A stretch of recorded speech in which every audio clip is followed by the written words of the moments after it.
retrato de Pocahontas, elaborado por Simon Van de Pas en Londres en 1616, es quizá la única representación realizada en vida de Pocahontas, aunque es la menos conocida. Esta presentación analiza el retrato de Pocahontas en perspectiva comparada con otras imágenes publicadas poco después de su muerte, con el propósito de restituir su importancia histórica. El retrato de Van de Pas fue realizado durante una estadía de Pocahontas en Londres, a donde había sido llevada por parte de la compañía colonizadora, la Compañía de Virginia, con el objetivo de promocionar la aventura colonial. Esto es como parte de una campaña de propaganda. El grabado es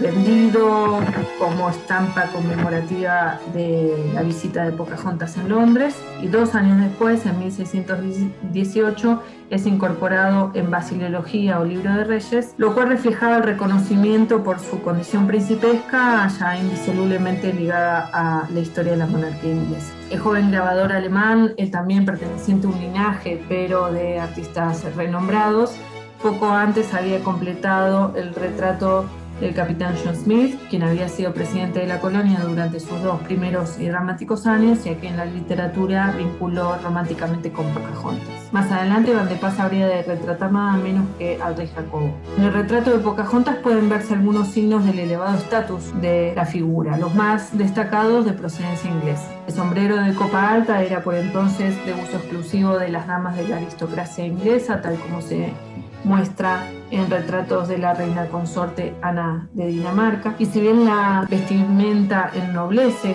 a la figura, hay algunos signos que permiten hablar de un mecanismo de traducción cultural. Aquellos signos que podrían interpretarse evocaciones al origen americano de Pocahontas, es decir, el abanico de plumas o los aros de perlas, son también ambiguos, ya que son atributos iconográficos de la realeza inglesa, como se ve en retratos de Isabel I. Los aros de perlas, entonces, asociadas las perlas a la virginidad, no solo elevan política y moralmente a Pocahontas, sino también que indican aquellas riquezas hallables en Virginia, ¿no? Como parte también de este aparato de propaganda que decíamos antes. Su mentón pronunciado habría llamado la atención de los contemporáneos ingleses. En una carta de un testigo londinense que envía un ejemplar del grabado a un amigo, incluye este comentario: aquí va un bello retrato de una no bella dama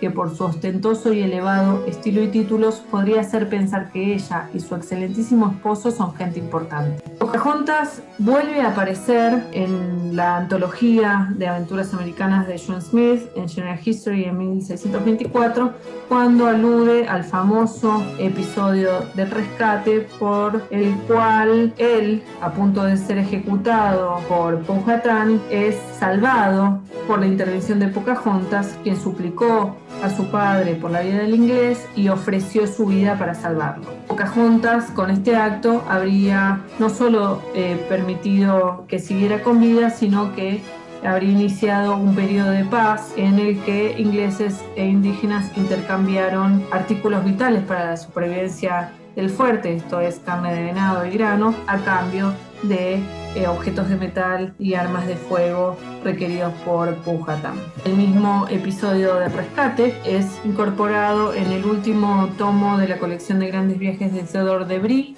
en 1634,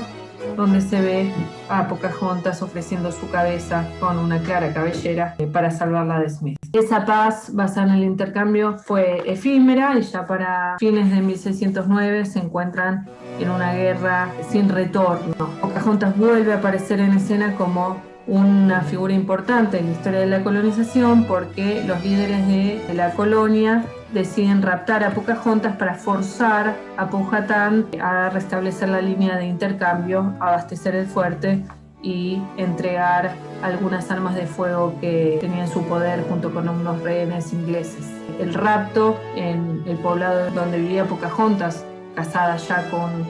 un joven guerrero llamado Cocoon,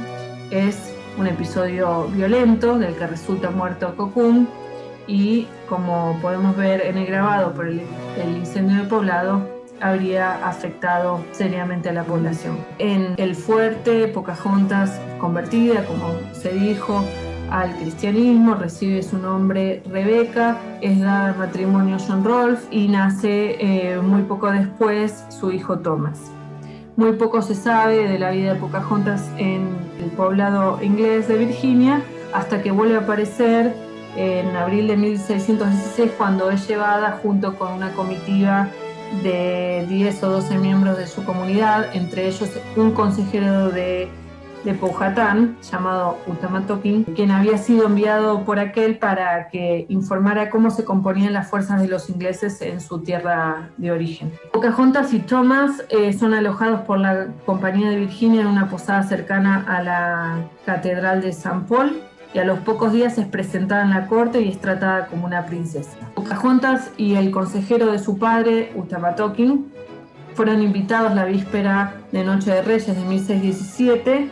al Palacio de Whitehall a la representación de una obra de Ben Jonson, La visión de las delicias, que fue también reportado por Chamberlain en estos términos: la virginiana Pocahontas junto con el consejero de su padre han estado con el rey y fueron tratados amablemente, y tanto ella como su asistente fueron bien ubicados en la obra de teatro. La preocupación por su estado de salud habría motivado el traslado de Pocahontas y Thomas a la campiña en las afueras de Londres, donde fue visitada por Smith, un encuentro 10 años después de aquel supuesto rescate en Werowocomoco, que dejó impresionado a Pocahontas al punto tal que no pudo emitir palabra por un par de horas, según relataba el mismo Smith. Cuando finalmente se dispuso a hablar, le recriminó el haber traicionado la confianza de su padre y de haberlos asustado. Nuevamente su semblante dio que hablar al cazador de noticias Chamberlain al afirmar que ella estaba triste por el inminente regreso de la comitiva indígena a Virginia. Estaban ya embarcados y a punto de alcanzar la desembocadura del Támesis cuando Pocahontas, aunque se cree que algunos miembros de su grupo también, cayó gravemente enferma, aparentemente de viruela.